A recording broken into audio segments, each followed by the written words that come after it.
स्वः तत्सवितुर्वरेण्यं भर्गो देवस्य धीमहि धियो यो नः प्रचोदयात्। ओम सद्गुरु चरण कमलेभ्यो नमः। परम पूज्य गुरुदेव परम वंदनीय माता जी के सूक्ष्म संरक्षण में विराजमान शक्ति स्वरूपा माताओं, बहनों, देवतुल्य भाइयों, आत्मीय बंधुओं, आज के ऑनलाइन दैनिक स्वाध्याय के इस सत्र में आप सबका बहुत बहुत स्वागत, बहुत बहुत अभिनंदन है। आइए साथियों, आज नए सत्र का शुभारंभ करते हैं और अखंड ज्योति पत्रिका नवंबर 2022 के इस अंक के अगले अध्याय को हम लोग पढ़ना प्रारंभ करें। आज का जो अध्याय है, नारी की गौरव गरिमा पर प्रतिष्ठित हो, पुनः प्रतिष्ठित हो। इस अध्याय के अंतर्गत आइए जाने परम पूज्य गुरुदेव के विचार। भारतीय संस्कृति में नारी का स्थान सदैव गौरवपूर्ण रहा है। जब तक यह भाव जीवंत रहा, संस्कृति व समाज का ताना बाना मजबूत रहा।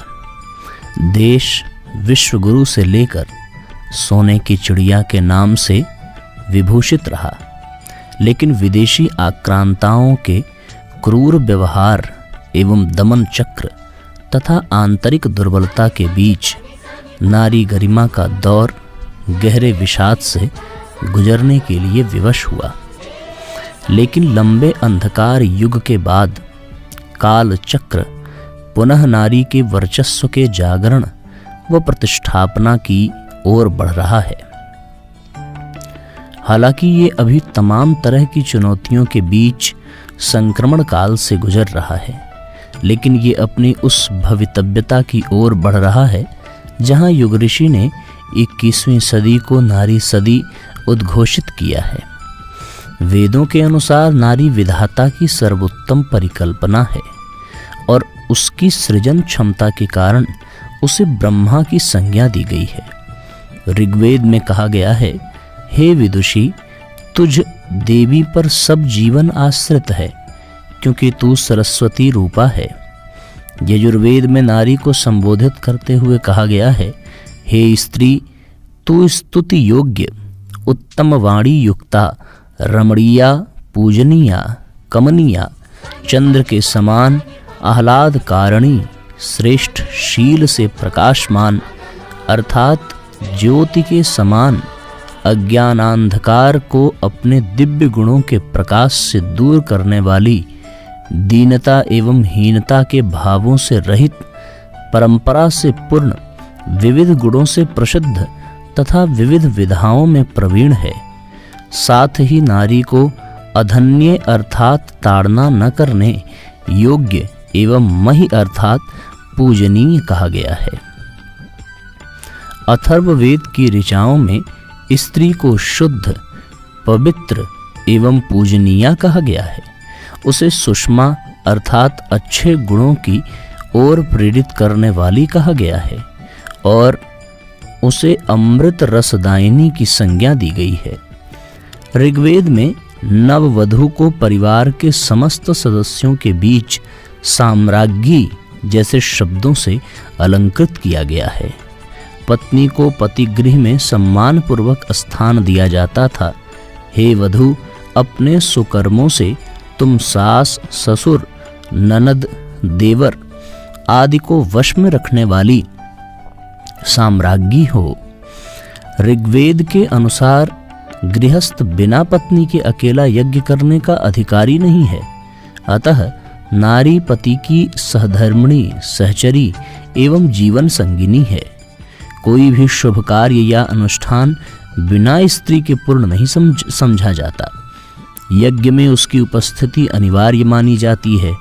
इसीलिए अश्वमेध यज्ञ के अवसर पर भगवान राम को सीता माता की स्वर्ण मूर्ति अपने पास रखवानी पड़ी थी। वस्तुतः भारतीय संस्कृति में नारी प्रकृति की अनुपम भेंट, सद्गुणों से सुसज्जित ईश्वर की रचना है। अतः नारी को पुरुष के बराबर नहीं बल्कि उससे ऊंचा स्थान दिया गया है। परमात्मा की आराधना में सर्वप्रथम स्थान माता को ही दिया गया है। जैसे त्वमेव माता च पिता त्वमेव, तैत्तरीय उपनिषद में भी माता पिता की देवता के समान पूजा की बात कही गई है, जिसमें माता का स्थान पहला है। मातृदेवो भव पितृदेवो भव। महाभारत के अनुशासन पर्व के अनुसार माता के समान दूसरा कोई गुरु नहीं है। शतपथ ब्राह्मण में माता को पहले गुरु के रूप में स्वीकार किया गया है। वशिष्ठ धर्मसूत्र के अनुसार उपाध्याय आचार्य से 10 गुना प्रतिष्ठा के योग्य होता है। आचार्य से पिता 100 गुना महान होता है, परंतु पिता से माता 1000 गुना अधिक श्रेष्ठ होती है। चाणक्य सूत्र भी इसकी पुष्टि करता है। गुरुणाम माता गरीयसी, अर्थात सब गुरुओं में माता का स्थान सर्वोच्च है। माता की इतनी प्रतिष्ठा के कारण ही अथर्ववेद में पुत्र को उपदेश दिया गया है कि वह माता के संपर्क से प्रीति युक्त मन वाला बने। मनुस्मृति के अनुसार पुत्र को माता पिता दोनों की आज्ञाओं में से माता की आज्ञा को सहस्त्र गुना अधिक गौरव देना चाहिए। आदि शंकराचार्य ने अपने श्रद्धेय जन्मदायिनी जननी को श्रद्धांजलि देते समय जो कहा था वो बहुत मार्मिक एवं पठनीय है।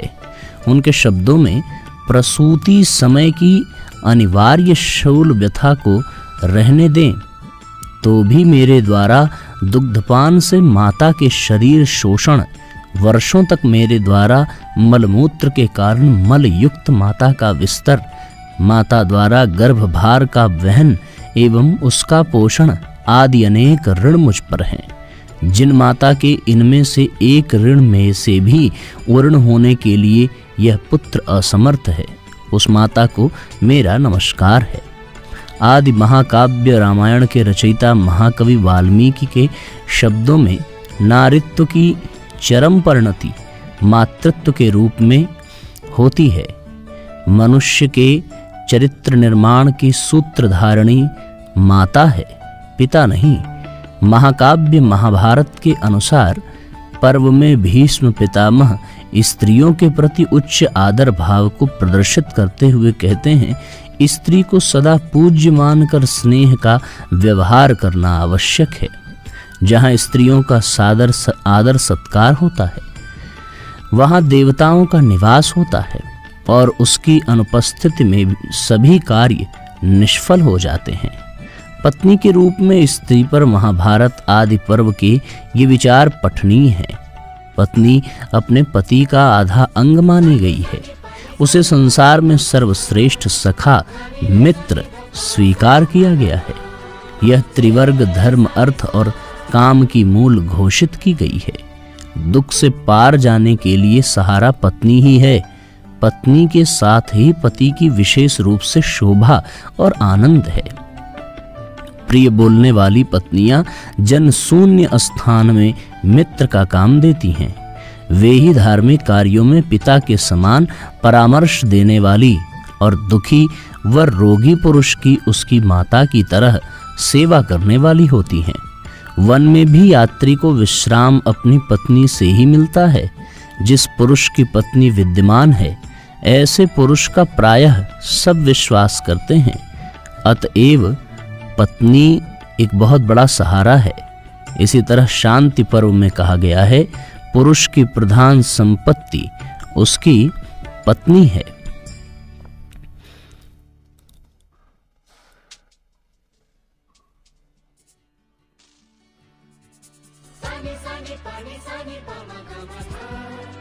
पुरुष की प्रधान शक्ति उसकी पत्नी है।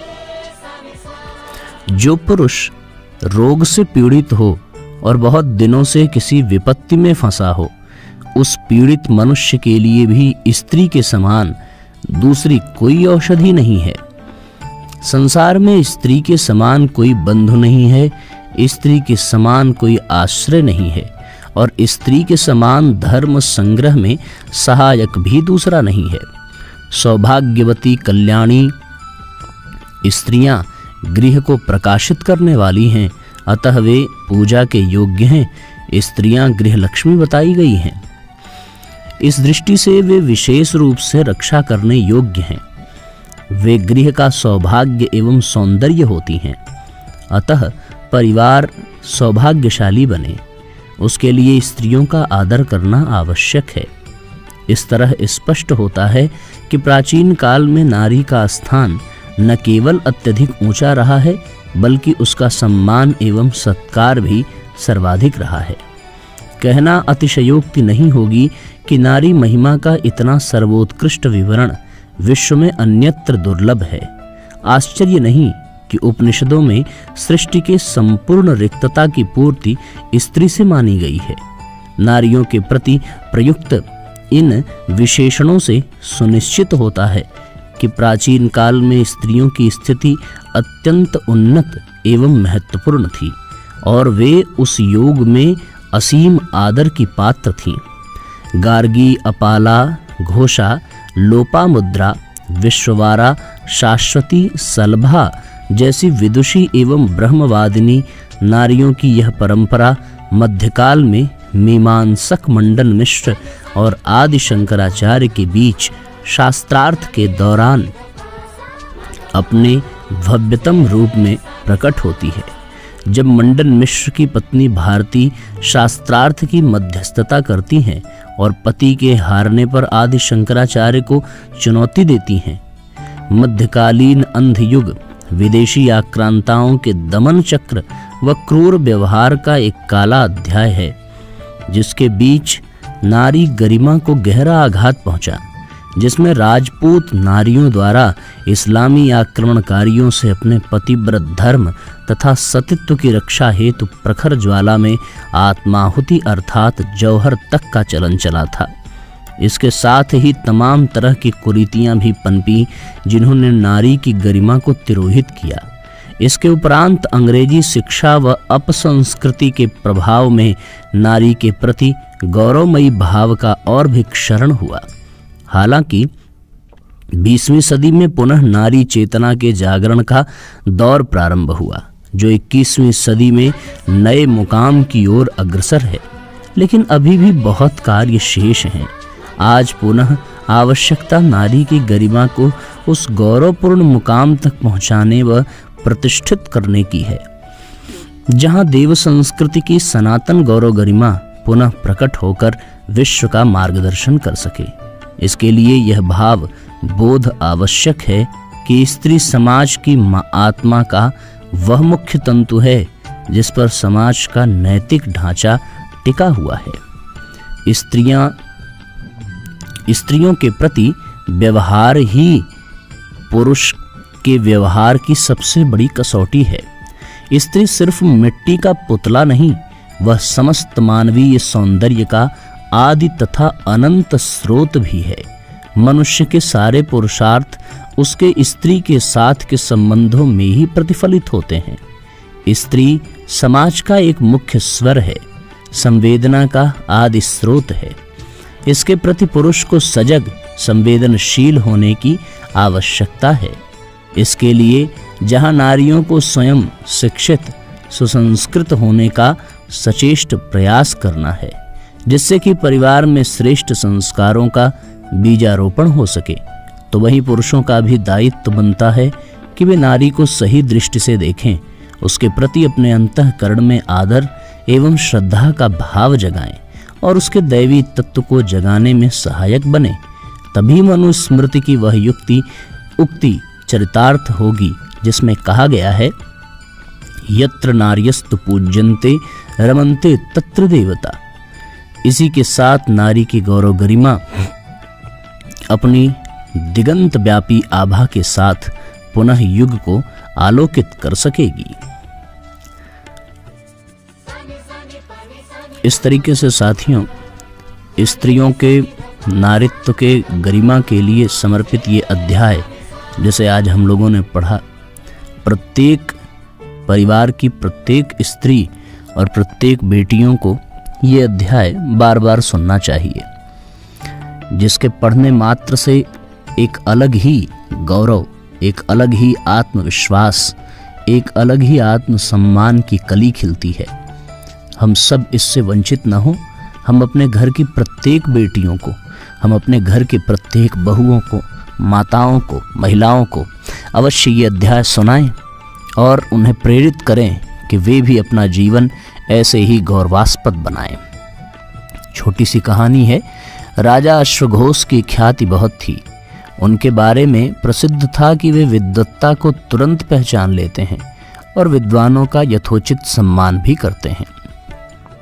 उनकी ख्याति सुनकर काशी के 2 पंडित उनके दरबार में पहुंचे। वहां पहुंचकर दोनों ने अहंकार से लिप्त भाषा में अपनी अपनी प्रशंसा करनी प्रारंभ की। दोनों के आडंबरपूर्ण भाषा एवं मिथ्या अहंकार से राजा अश्वघोष का मन बड़ा क्षुब्ध हुआ। उन्होंने दोनों की परीक्षा लेने की सोची। राजा ने दोनों पंडितों को एकांत में एक एक करके बुलाया और उनसे अपने साथी पंडित का परिचय पूछा। पहले पंडित ने दूसरे के बारे में बोला, अरे वे तो निरा गधा है, उसे तो शास्त्रों का जरा भी ज्ञान नहीं। दूसरा पंडित बोला, महाराज मेरे साथी के बारे में आपको क्या बताऊं, वो तो एक सिरफिरा बैल है। जब उन पंडितों के जाने का समय आया तो राजा ने एक को उपहार में भूसा और दूसरे को चारा दिया। ये देखकर दोनों क्रोध से आग बबूला हो गए और बोले, ये क्या महाराज, हमने तो आपकी बड़ी प्रशंसा सुनी थी, आप बड़े ज्ञानी व्यक्ति हैं, पर आपने ये हमारा कैसा अपमान किया है। राजा अश्वघोष बोले, पंडित जी इसमें मेरा कोई दोष नहीं है। ये उपहार तो उसी परिचय का परिणाम है जो आप विद्वत जनों ने एक दूसरे का दिया। महाराज के कथन का अर्थ दोनों ही समझ में आ चुका था। दोनों ने भविष्य में ऐसी गलती न दोहराने का वचन दिया और ज्ञान के मूल भाव को जीवन में उतारने का संकल्प लिया। तब राजा ने दोनों को ससम्मान विदा किया। साथियों, यही स्थिति हमारे समाज के प्रत्येक व्यक्ति की है। अपने गुणों, अपने उपलब्धियों से अपने को श्रेष्ठ बताने की बजाय दूसरों के उपलब्धियों, दूसरों के सद्गुणों पर पर्दा डालकर उनकी निंदा करते हुए उन्हें नीचे गिराने का प्रयास ही हमारे समाज के पतन का बहुत बड़ा कारण है और इससे व्यक्ति का व्यक्तित्व भी नष्ट होता है। तो इस कहानी से हम सीख लें कि सबके हित में ही अपना हित है, सबकी सफलता में ही अपनी सफलता है, सबके कल्याण में ही अपना कल्याण है। ऐसा भाव करते हुए आज के इन पंक्तियों को हम हृदयंगम करें। आइए अब अगले अध्याय की ओर चलते हैं। एक और अध्याय आज हम इस पत्रिका का संपन्न करेंगे। यहाँ तक संभवतः सभी को अच्छे से सारी बातें स्पष्ट हो गई होंगी। अब अगले अध्याय की ओर चलें। अगला अध्याय भी साथियों बहुत ही हृदयस्पर्शी है। गहराई से आप सब सुनते चलेंगे और उसे अपने भीतर धारण करेंगे। ध्यान बिना ज्ञान नहीं। इस अध्याय के अंतर्गत परम पूज्य गुरुदेव लिखते हैं, ध्यान की परम और गहन अवस्था में ही सिद्धार्थ गौतम बुद्ध बने थे। उन्हें बुद्धत्व की प्राप्ति हुई थी। ध्यान की अवस्था में ही उन्हें बोध हुआ था, अर्थात ज्ञान प्राप्त हुआ था। पर बुद्ध के जीवन में ध्यान उन्हें बुद्धत्व की प्राप्ति होने तक ही सीमित न था। ध्यान तो मानो उनके रोम रोम से झरता था, बहता था। जीवन के हर पल वे ध्यान में ही रहे। वे जब हंसते तो ऐसा लगता मानो स्वयं ध्यान ही हंस पड़ा हो और उनके अधरों पर मानो ध्यान ही मुस्कान बन अभिव्यक्त हो रहा हो। वे जब बोलते तो ऐसा लगता मानो स्वयं ध्यान ही बोलने लगा हो। वे जब चलते तो ऐसा लगता मानो ध्यान ही चल रहा हो। उनकी वाणी से, दृष्टि से मानो हर वक्त ध्यान ही प्रस्फुटित व अभिव्यक्त होता था। उन्हें देखकर, सुनकर ऐसा लगता मानो ध्यान ने ही बुद्ध का रूप धारण कर लिया हो।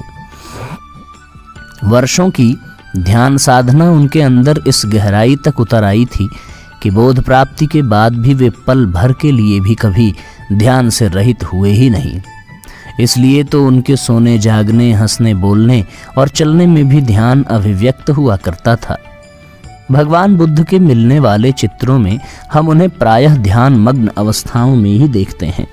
कभी वे पर्वत के ऊपर काली अंधियारी रात में खुले में बैठकर ध्यान कर रहे हैं, तो कभी वे बारिश के रिमझिम फुहारों में बैठकर भी ध्यान मग्न हैं।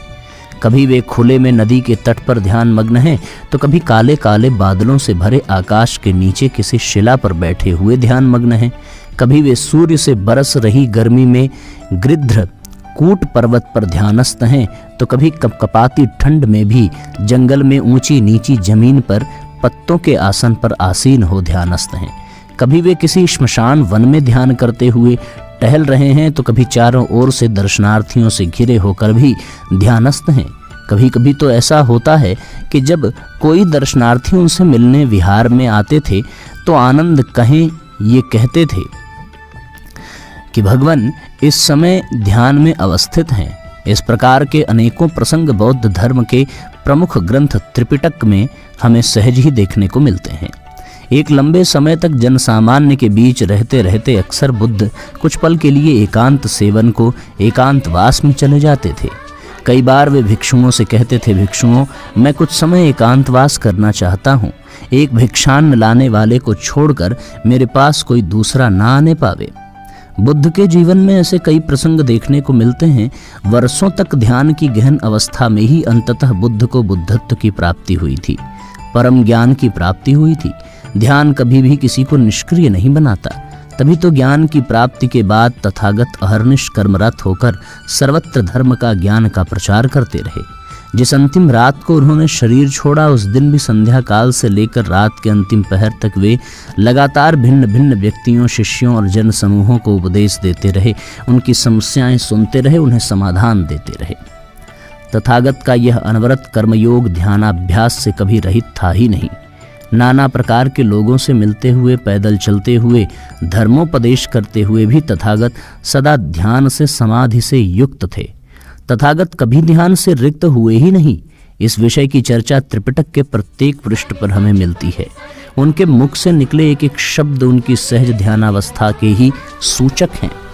सचमुच साधकों के लिए बुद्ध का यह ध्यानस्थ स्वरूप संसार के सबसे दिव्य एवं महानतम उद्धरणों में से है। और सच कहें तो ध्यान से दिव्य और महानतम अनुभव इस दुनिया में दूसरा है ही नहीं।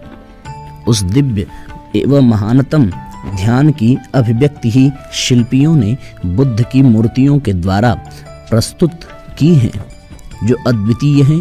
क्योंकि बुद्ध के इस ध्यान स्वरूप को देखकर हमारा चित्त शांति में, ध्यान में डूबने लगता है, इंद्रियां शमित होने लगती हैं और आध्यात्मिक आनंद का अनुभव होने लगता है। वस्तुतः ध्यान ही तथागत के जीवन का सार है, निष्कर्ष है।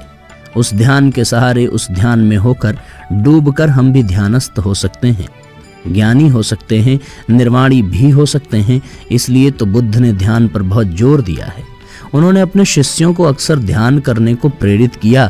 महात्मा गौतम बुद्ध अपने उपदेश के अंत में अक्सर अपने शिष्यों से कहा करते थे, भिक्षुओं, ये सामने वृक्षों की छाया है, ये सोने घर हैं, यहाँ बैठकर ध्यान करो, पीछे मत पछताना, यही हमारा आदेश है। महात्मा बुद्ध ने एक बार राहुल को भी यही उपदेश दिया, ध्यान करो। और यह उपदेश पाते ही राहुल ने सोचा, कौन आज भगवान का उपदेश सुनकर भिक्षाटन करने जाए। और वो वही आसन लगाकर गर्दन सीधी कर स्मृति को उपस्थित कर ध्यान मग्न हो गए। भूख प्यास को छोड़कर ध्यान के लिए ऐसी ही तत्परता बुद्ध के अनेक शिष्यों में पाई जाती थी। पर ध्यान के साथ साथ उन्होंने शिष्यों को सम्यक वाक, सम्यक कर्मांत, सम्यक आजीविका और सम्यक व्यायाम आदि शीलों के पालन करते रहने को भी कहा। बुद्ध ने ये स्पष्ट किया कि सिर्फ सत्य वचनों का प्रयोग ही सम्यक वाक नहीं होता, बल्कि मन, वचन व कर्म से सत्य का पालन करना ही वास्तविक सम्यक वाक है। सम्यक वाक के अंतर्गत कटुवचन का त्याग, पर निंदा का त्याग, मधुर व मितभाषी होना आवश्यक है। पर निर्माण प्राप्त करने के लिए साधक को सिर्फ सम्यक वाक का पालन करना ही पर्याप्त नहीं है, क्योंकि बुद्ध का मानना था कि सत्यभाषी और प्रियभाषी होने के बावजूद भी व्यक्ति बुरे कर्मों को अपनाकर पथभ्रष्ट हो सकता है। अतः उन्होंने सम्यक कर्मांत के पालन का भी उपदेश दिया। सम्यक कर्मांत का अर्थ बुरे कर्मों का परित्याग व शुभ कर्मों का पालन करना है। भगवान बुद्ध के अनुसार बुरे कर्म 3 हैं: हिंसा, अस्तेय और इंद्रिय भोग। अस्तु साधक को मन, वचन एवं कर्म से अहिंसा का पालन करना चाहिए। अस्तेय अर्थात दूसरों की संपत्ति नहीं चुरानी चाहिए। इंद्रिय संयम का पालन करना चाहिए। इन चीजों का पालन करना ही सम्यक कर्मांत है। पर सम्यक वाक एवं सम्यक कर्मांत के साथ साथ सम्यक आजीविका का भी पालन आवश्यक है। सम्यक आजीविका का अर्थ है ईमानदारी से जीविकोपार्जन करना। जीवन निर्वाह के लिए बेईमानी का मार्ग नहीं अपनाना चाहिए। धोखा, रिश्वत, लूट, अत्याचार, बेईमानी आदि अशुभ उपायों से जीविका निर्वाह करना महान पाप है। साथ ही ऐसे कर्म हमारे चित्त को दूषित एवं कलुषित भी करते हैं, जिससे साधक का साधना में और ध्यान में मन नहीं लगता। एक और प्रमुख शील है सम्यक व्यायाम। भगवान बुद्ध के अनुसार मन में व्याप्त पुराने बुरे अशुभ विचारों को बाहर निकालना एवं बुरे विचारों को मन में आने से रोकना, अच्छे भावों को मन में भरना और उन अच्छे भावों को मन में कायम रखने के लिए सतत क्रियाशील रहना ही सम्यक व्यायाम है। इस प्रकार सम्यक व्यायाम उन क्रियाओं को कहते हैं जिनसे अशुभ मनः स्थिति का अंत होता है तथा शुभ मनः स्थिति का प्रादुर्भाव होता है। अतः ध्यान योग की साधना में रत साधक को ध्यान के साथ साथ सम्यक वाक, सम्यक कर्मांत, सम्यक आजीविका और सम्यक व्यायाम आदि शील का पालन भी करते रहना चाहिए। बुद्ध के अनुसार तभी साधक को अभिष्ट लक्ष्य की प्राप्ति होती है। ध्यान ही ज्ञान का, निर्वाण का और आनंद का साधन है। इसलिए हमें नित्य ध्यान करना चाहिए। बुद्ध के द्वारा दिखाया गया यह मार्ग बड़ा ही सहज है, सरल है और हर व्यक्ति के लिए खुला है। वो हर व्यक्ति जिसका लक्ष्य ज्ञान है, निर्वाण है, आनंद है, वह इस मार्ग का, इस पथ का पथिक बन सकता है। सारी दुनिया का ज्ञान प्राप्त करके भी जो स्वयं को नहीं जानता, उसका सारा ज्ञान ही निरर्थक है। इस तरीके से साथियों, इन 2 अध्यायों के साथ आज के सत्र को हम विराम देंगे। आप सभी भावपूर्वक गायत्री मंत्र साथ साथ बोलें। ओम भूर्भुवः स्वः तत्सवितुर्वरेण्यं भर्गो देवस्य धीमहि धियो यो नः प्रचोदयात्। सभी आत्मीय बंधुओं को बारंबार प्रणाम।